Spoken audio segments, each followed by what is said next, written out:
বর্তমান যান্ত্রিক যুগে আমরা অনেকেই প্রাচীন ঐতিহ্য ভুলে যেতে বসেছি। গ্রাম বাংলার হারিয়ে যাওয়া ঐতিহ্য মানুষের মণিকোঠায় পৌঁছে দিতে অভিনব উদ্যোগ। বাংলার লোকজ সংস্কৃতির অন্যতম ঐতিহ্য নৌকা বাইচ প্রতিযোগিতা অনুষ্ঠিত হলো বাঁকুড়া রানী মুকুটমণিপুরে। শনিবাসরীয় সকালে জলাধারের স্বচ্ছ নীল জলে অনুষ্ঠিত হলো নৌকা বাইচ প্রতিযোগিতা। প্রায় ৭০ বছরের ইতিহাসে এই প্রথমবার অভিনব দৃশ্যের সাক্ষী থাকলো বাঁকুড়ার মুকুটমণিপুর জলাধার, যা তাড়িয়ে তাড়িয়ে উপভোগ করলেন জঙ্গলমহলের মানুষ ও এখানে বেড়াতে আসা পর্যটকরাও। খাতড়া মহকুমা প্রশাসনের সৌজন্যে শুক্রবার থেকে মুকুটমণিপুরে শুরু হয়েছে মুকুটমণিপুর মেলা। এতদিন যা এই বঙ্গের সুন্দরবন সহ দেশের অন্যান্য প্রান্তের মানুষও দেখে এসেছেন, এবার তা চাক্ষুষ করার সুযোগ পেলেন জঙ্গলমহলবাসীও। অভিনব এই প্রতিযোগিতাকে ঘিরে প্রতিযোগী থেকে উপস্থিত দর্শক সাধারণ সকলের মধ্যে ব্যাপক উৎসাহ উদ্দীপনা লক্ষ্য করা গেছে। একই সঙ্গে জলাধারের বুকে প্রতিযোগিতা চলাকালীন যে কোনো দুর্ঘটনা এড়াতে প্রশাসনের তরফে পর্যাপ্ত নিরাপত্তা ব্যবস্থার পাশাপাশি বিপর্যয় মোকাবিলা দপ্তরের কর্মীদের মোতায়েন করা হয়েছিল। পৃষ্ঠপোষকতার অভাবে হারিয়ে যেতে বসেছে মেহনতি মানুষের উৎসাহ উদ্দীপনা আর আনন্দের নৌকা বাইচ। বর্তমানে বিলুপ্তির পথে বাংলার লোকজ সংস্কৃতির অন্যতম ঐতিহ্য নৌকা বাইচ প্রতিযোগিতা। খাতড়া মহকুমা প্রশাসনের উদ্যোগে এই প্রতিযোগিতা জেলার বাইরেও অন্য মাত্রা পায় তা বলাই বাহুল্য। এটা মানে কিন্তু প্রথমবার হচ্ছে আর খুব ভালো করে হয়েছে। তো আমি সবাই যে পার্টিসিপেট করেছে আর যে উইনার হয়েছে সবাইকে খুব মানে আন্তরিক শুভেচ্ছা শুভকামনা জানাচ্ছি।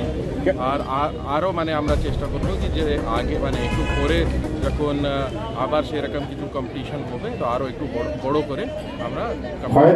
আর ওখানে প্রচুর উৎসাহ ছিল। এবার প্রথমবারে যে বোর্ড পারসনস আছে ওনাকে ইনভলভ করে এটা একটা অনুষ্ঠান হয়েছে। এটা নিয়ে খুব উৎসাহ ছিল, আমাদের মধ্যেও উৎসাহ ছিল আর এমনি মানে জনগণ আছে ওনার মধ্যেও খুব উৎসাহ ছিল। মাঝিরাও তাদের মনের খোরাক মেটাতে পেরে খুশি। খাতড়া মহকুমা প্রশাসন সূত্রে জানানো হয়েছে, 2 রাউন্ডের এই নৌকা বাইচ প্রতিযোগিতায় মোট 50টি নৌকা অংশগ্রহণ করেছিল। প্রতিটি নৌকাতেই 2 জন করে চালক ও সহ চালক ছিলেন। প্রতিযোগিতার শেষে নৌকো চালকরা জানান, এই অভিনব প্রতিযোগিতায় অংশগ্রহণ করতে পেরে তারা ভীষণ খুশি। ভালো লাগছে। এর আগে হয়েছিল? না, কোনোদিন হয়নি। জেলায় কোথাও হয়েছিল? না, আমাদের এখানে হয়নি। একটা যে কায়দা আছে ওই কায়দাটি সব লোক জানে না, যে চালককে হাইলে সাপোর্ট করবে, কিভাবে সাপোর্ট করবে সেই সাপোর্টটি সবাই খুঁজে পায়নি। তাহলে সাপোর্টের জন্যে চালক পারিয়েছে। কত বছর ধরে নৌকা চালাচ্ছেন আপনি? আমি 13 বছর বয়স থেকে 52 বছর বয়স হল। আপনার সাথে তো আরো প্রতিযোগী ছিল? হ্যাঁ ছিল, 25 আরো 24টা ছিল, আমরা নিয়ে 25। মানে সেখান থেকে আপনি নিজের মধ্যে একটা আত্মবিশ্বাস ছিল নাকি? আত্মবিশ্বাস ছিল। আমি আগে ডিক্লারেশন আমাদের গ্রামে করে দিয়েছিলাম যে আমি যদি এখানে হারিয়ে যাই তাহলে আমি মুকুটমণিপুর আর কোনোদিন নৌকা চালাতে যাবো না। এই জন্য আমার ওই সাথী ভাইপোকে নিয়ে আমি এখানে নৌকায় কম্পিটিশন নামিয়েছিলাম। বাঁকুড়ার মুকুটমণিপুরে এই ধরনের প্রতিযোগিতা আয়োজন করার জন্য খাতড়া মহকুমা প্রশাসনকে ধন্যবাদ জানিয়েছেন মুকুটমণিপুরের স্থানীয় বাসিন্দারা। এ ধরনের প্রতিযোগিতা আয়োজিত হলে মুকুটমণিপুরের সৌন্দর্য আরও বিকশিত হবে বলে মনে করছেন তারা। দেখুন, এই নৌকা বাইচটা তো এবছর নতুন হয়েছে এবং এই এলাকার মধ্যে নতুন হয়েছে। স্বাভাবিক কারণেই এটা আমাদের বেশ ভালো লাগছে, যা এরকম একটা সুন্দর প্রতিযোগিতা আমাদের এই গ্রামের মধ্যে হয়েছে।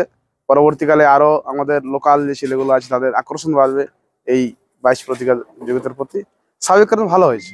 এক্ষেত্রে পর্যটকরা অবশ্যই ওনারা আসবেন, কারণ কি এটা একটা আলাদা অনুভূতি, আলাদা এটার মধ্যে একটা আলাদা সৌন্দর্য আছে, আলাদা অনুভূতি আছে। স্বাভাবিক কারণে তারা এটা দেখার জন্য, উপভোগ করার জন্য অবশ্যই বেশি পর্যটক আসবে।